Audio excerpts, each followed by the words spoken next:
அனைத்து நண்பர்களுக்கு வணக்கம்.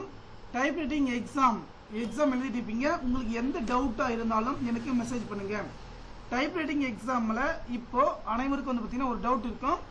டைப்ரைட்டிங் ரிசல்ட் வந்து எப்போது வந்து ரிலீஸ் பண்ணுவாங்க? நமக்கான டைப்ரைட்டிங் ரிசல்ட் வந்து பார்த்தீங்கன்னா எப்போதும் வந்து பார்த்தீங்கன்னா 40, 45, 43, 47 ஓகேங்களா, 47 நாட்களுக்குள்ள ரிலீஸ் பண்ணுவாங்க. அப்போ இந்த மாதம் 1ஆம் தேதி நமக்கான ரிசல்ட் முடிஞ்சது, நேற்று தான் முடிஞ்சது. அப்போ நமக்கு கணக்கு எடுத்து வந்து பார்த்தீங்கன்னா 10வது மாதம் 18 அல்லது 19ஆம் தேதி ரிசல்ட் வந்து பார்த்தீங்கன்னா ரிலீஸ் பண்ணுறதான வாய்ப்பு. ஆனால் அபிஷியலாக வந்து பார்த்தீங்கன்னா 29/10/2024 கொடுத்துருக்காங்க.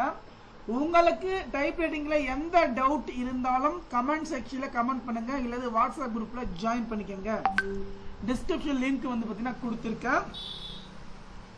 இம்பார்ட்டன்ட் விஷயம் பார்த்தீங்கன்னா டேட் ஆஃப் பப்ளிகேஷன் எக்ஸாம் ரிசல்ட்டை பொறுத்த வரைக்கும் 29/10/2024. ஆனால் அபிஷியல் இது டென்டேட்டிவ் டேட் தான், அதுவும் ஓகேங்களா. ஆனால் இம்பார்ட்டன்ட் விஷயம் நமக்கு தெரிஞ்சு 18 அடுத்த மாதம் 18 அல்லது 19ஆம் தேதி ரிசல்ட் வருவதற்கு வாய்ப்புகள் உள்ளது.